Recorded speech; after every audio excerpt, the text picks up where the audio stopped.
दिल्ली विधानसभा चुनाव 2025 की घोषणा के बाद लगातार सियासी पारा हाई है। सभी राजनीतिक दल जनता को लुभाने के प्रयास में जुट गए हैं। वहीं आज से नामांकन प्रक्रिया भी शुरू हो जाएगी। 17 जनवरी तक नामांकन उम्मीदवार कर सकेंगे। वहीं चुनाव आयोग ने उम्मीदवारों के लिए कुछ नियम जारी किए हैं, जिन नियमों के तहत उन्हें नामांकन करना होगा। दिल्ली विधानसभा चुनाव की तारीखों की घोषणा होने के साथ ही राष्ट्रीय राजधानी में राजनीतिक गतिविधियां तेज हो गई हैं। आम आदमी पार्टी, भारतीय जनता पार्टी, कांग्रेस और अन्य दल अपने अपने उम्मीदवारों के चयन में जुट गए हैं। दिल्ली विधानसभा चुनाव के लिए आज अधिसूचना जारी की जाएगी। इसके साथ ही उम्मीदवारों के नामांकन की प्रक्रिया भी शुरू हो जाएगी। चुनाव आयोग ने उम्मीदवारों और राजनीतिक दलों से तय समय सीमा के भीतर सभी प्रक्रियाएं पूरी करने की अपील की है। 10 जनवरी से उम्मीदवार अपने संबंधित जिले के निर्वाचन अधिकारी के कार्यालय से नामांकन फॉर्म प्राप्त कर सकते हैं। नामांकन दाखिल करने के लिए उम्मीदवारों को सभी आवश्यक दस्तावेजों के साथ आवेदन करना होगा। दस्तावेजों में कोई त्रुटि पाए जाने पर नामांकन रद्द किया जा सकता है। नामांकन की अंतिम तिथि 17 जनवरी है, जबकि नामांकन पत्रों की जांच 18 जनवरी को की जाएगी। उम्मीदवारों को 20 जनवरी तक अपनी उम्मीदवारी वापस लेने का विकल्प होगा। 5 फरवरी 2025 को दिल्ली की 70 विधानसभा सीटों के लिए मतदान होगा। चुनाव आयोग ने मतदान प्रक्रिया को स्वतंत्र और निष्पक्ष बनाने के लिए व्यापक तैयारियां की हैं। मतदान केंद्रों पर सुरक्षा के सख्त इंतजाम किए जाएंगे। इसके साथ ही आयोग ने सभी जिलों के अधिकारियों को निर्देश दिया है कि वे मतदान केंद्रों पर आवश्यक सुविधाएं जैसे पेयजल, रैंप और शौचालय सुनिश्चित करें। तो देखिए, चुनावी कार्यक्रम किस प्रकार से है, एक बार आपको ये भी बता देते हैं।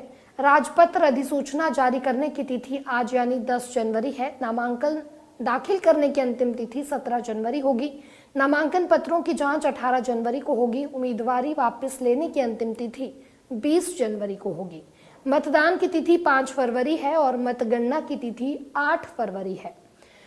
सामान्य उम्मीदवारों के लिए विधानसभा चुनाव में जमानत राशि 10,000 रुपए है। SC/ST उम्मीदवारों के लिए रियायत दी गई है। अनुसूचित जाति और अनुसूचित जनजाति के उम्मीदवारों को 5,000 रुपए जमा करने होंगे।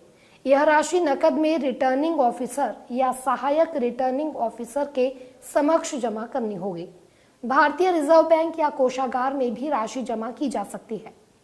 चेक या बैंक ड्राफ्ट के माध्यम से सुरक्षा जमा राशि स्वीकार नहीं की जाएगी।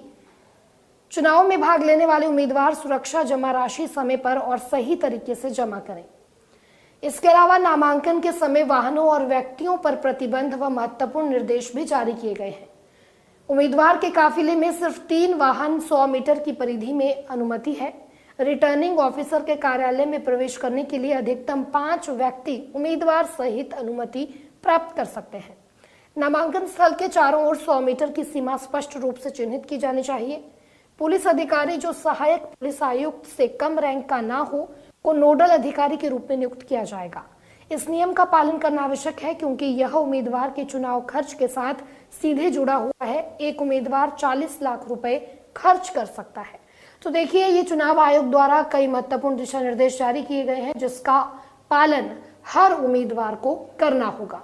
तो देखिए, अब चुनाव आयोग ने उम्मीदवारों और राजनीतिक दलों से तय समय सीमा के भीतर सभी प्रक्रियाएं पूरी करने की अपील की है। दिल्ली में आज से नामांकन प्रक्रिया शुरू हो जाएगी। उम्मीदवारों को नियमों का सख्ती से पालन करना होगा। ऐसे में काफी राजनीतिक गतिविधियां जो है वो तेज हो गई है। सभी राजनीतिक दल जो है अपने अपने उम्मीदवारों के चयन में जुट गए हैं और जनता को लुभाने का हर संभव प्रयास कर रहे हैं।